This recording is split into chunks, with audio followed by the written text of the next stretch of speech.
आणि त्याचा जीर्णोद्धार दादांनी केला, ते बोलून थांबले नाही. अहिल्यानगरला महामानव डॉक्टर बाबासाहेब आंबेडकरांच्या शहरात पुतळा नव्हता. संग्राम जगताप आणि त्यांचे सहकारी प्रयत्न करत होते. कमिशनकडे काही शिफारसी आल्या, आम्ही दादांना भेटलो, दादांनी पैसे दिले, पुतळा उभारला, मोठा फंड दिला आणि विखे पाटलांच्या सोबत ते कार्यक्रमाला उपस्थित राहिले. पालकमंत्री ते होते. दादा जय भीम करत प्रत्येक कार्यकर्त्याला भेटत होते, हस्तांदोलन करत होते. जय भीमला गुणगुणलेला तो ज्या वेळेला कार्यक्रम पाहिला त्यावेळेला दादांच्या चेहऱ्यावर फार मोठी प्रसन्नता वाटलेली होती. खूप बोलण्यासारखं आहे. शेवटी दोनच वेळ सुरेश भटांच्या, विझलो आज जरी मी हा माझा अंत नाही, पेटेन उद्या नव्याने हे सामर्थ्य नाशवंत नाही, छाटले जरी पंख माझे पुन्हा उडेन मी, अडवू शकेल मला अशी अजून भिंत नाही, माझी झोपडी जाळण्याचे केले तर कैक कावे, जळेल मी अशी ही झोपडी आगही ज्वलंत नाही, येतील वादळे जातील वादळे, अडथळ्यांना भिवून अडखळणे माझ्या पावलांना पसंत नाही. दादा तुम्ही गेलात, महाराष्ट्र पोरका झाला, पण पुन्हा एकदा खरी आदरांजली हीच असेल त्या दादांच्या पावलावर पावलं ठेवून आपल्याला चालता येईल का नाही हा विचार प्रत्येकानं करावा, हीच कळकळीची विनंती. समाजकारणात तर तशीच राजकारणामध्ये सुद्धा व्हा. तुला चांगलं कोणाचं करता नाही आलं तर वाईट सुद्धा कोणाचं करायचं नाही, हा शब्द दादांचा ज्यावेळेस आमच्या साध्या कार्यकर्त्याला आमच्यावरती येतो त्यावेळेस मी अनुभवलेले दादा मला डोळ्यासमोर तरळून जातात. खऱ्या अर्थानं जेव्हा दादांनी मला 2016ला पिंपरी चिंचवड महानगरपालिकेचा आदर्श शिक्षक पुरस्कार दादांच्या हस्ते मिळाला, त्यावेळेस दादांनी मला विचारलं की कोणत्या शाळेमध्ये तू आहे, काय करतेस किंवा काय. त्यापासून जे आजपर्यंत जी दादांची वडिलांप्रमाणे पाठीवरती जी थाप होती ती आजपर्यंत माझ्या प्रत्येक कार्यामध्ये दादांची मला ती आठवण राहील. मी दादांच्या स्मृतींना खरं तर अभिवादन करते. आज सगळ्या माझ्या इथं महिला भगिनी आहे आणि लक्षात ठेवा की आपण एकच काम करूयात की आपल्या डोळ्यातलं पाणी तर थांबणार नाहीये, पण आपण त्यांच्या कुटुंबासाठी आदरणीय सुनेत्रा वहिनी असतील, पारदादा असतील, जयदादा असतील, त्यांच्या पाठीमागे आपल्याला खंबीरपणे उभं राहायचं. सभा घ्यावी लागेल असं आपल्या कधी मनात देखील आलं नाही. मात्र नियतीने डाव केला. काल परवा आपल्यात असणारे दादा आज आपल्याला सोडून गेले आणि दादांच्या जाण्याने एक प्रचंड मोठी पोकळी आपल्या आयुष्यामध्ये तयार झालेली. खरं तर दादा आपल्या सगळ्यांचे आधार होते, आपल्या सगळ्यांचं भाग्य होतं. नियतीने डाव साधला आणि आपला आधार, आपलं भाग्यच आपल्यापासून चोरून नेले. 2012 साली राजकारणाला या शहरामध्ये सुरुवात केली आणि राजकारणामध्ये कुठल्याही प्रकारची पार्श्वभूमी नसताना, कुठलाही राजकीय पाठबळ नसताना, पैसा पाणी नसताना अगदी पुढच्या 2-4-5 वर्षामध्येच आदरणीय दादांच्या अगदी जवळ जात आलं.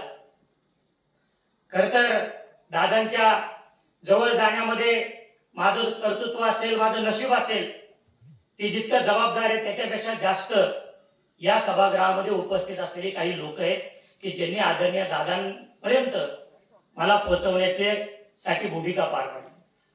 सुरुवातीला युवक काँग्रेसचं काम करत असताना मयूरभाऊ कलाटे असतील, नंतर आदरणीय मंगलाताई असतील, योगेश भाई असतील, नंतरच्या काळामध्ये संजीव भाऊ असतील, विलास काका असतील, इथं बसलेल्या या माणसाने एक एक पायरी दादांपर्यंत पोहोचण्यासाठीची मला तयार करून दिली.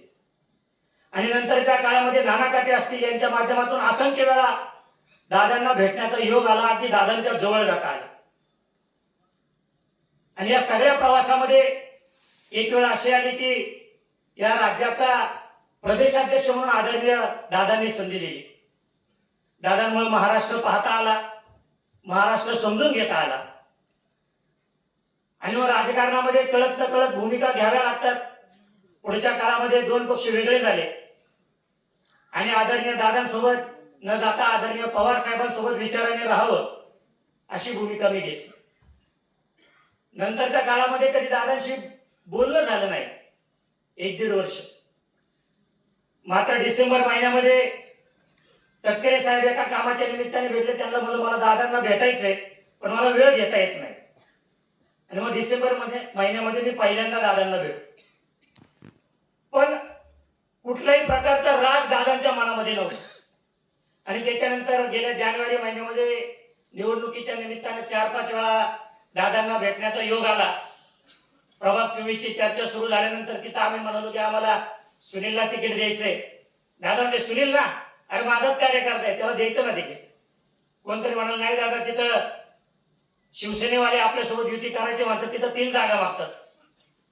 दादा म्हणले अशा कशा 3 जागा देता येईल, 2 देऊ, गरज पडली तर सुनीलसाठी मी एकनाथ शिंदे साहेबांशी बोलून गेला. नाना काटे असतील, योगेश भाई असतील, अजित भाऊ असतील, हे सगळे साक्षीदार.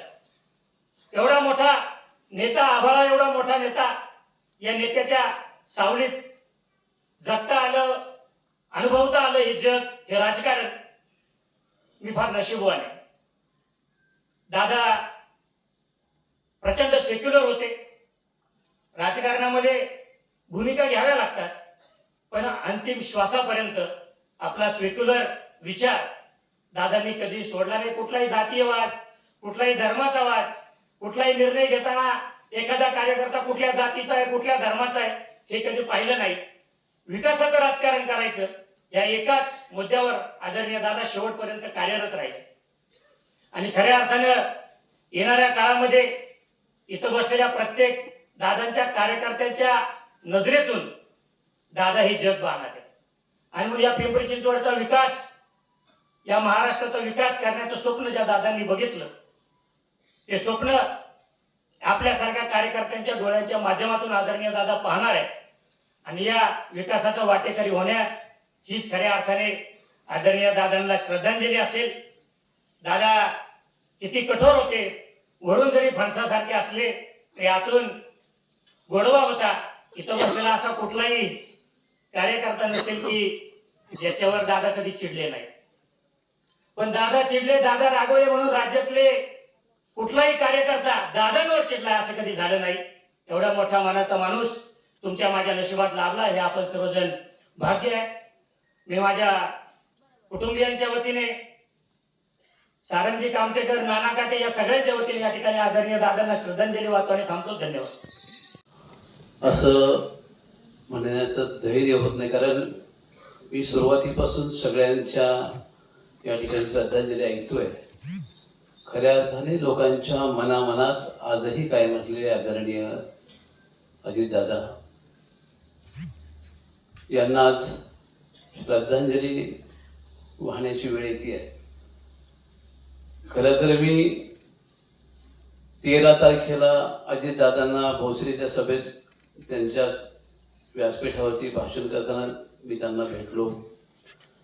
आयुष्यात पहिल्यांदा प्रत्यक्ष भेटण्याचा योग आला. आदरणीय विलासराव लांडे पाटील यांनी माझी त्यांच्याशी ओळख करून दिली की काँग्रेस आणि राष्ट्रवादीचा मी विरोधक आहे, परंतु पिंपरी चिंचवड शहरामध्ये तुम्ही जे काही काम करून ठेवलेलं आहे त्याचा मी नेहमी प्रशंसक राहिलेलो आहे. असं म्हणलं दादांनी माझा हात हातात घेतला आणि त्यांच्या जवळ घेतला. मी विसरू शकत आहे या गोष्टी की एक विरोधातल्या माणसालाही जवळ करणारा नेता आज आपल्यातनं गेलेला आहे. मी माझ्या फुगेमाने परिवाराच्या वतीने, महाराष्ट्र नवनिर्माण सेनेच्या वतीने आणि ज्या चित्रपट क्षेत्रात मी काम करतो त्या चित्रपट क्षेत्राच्या वतीने दादांच्या स्मृतींना विनम्र अभिवादन करतो. थांबतो. रामकृष्ण.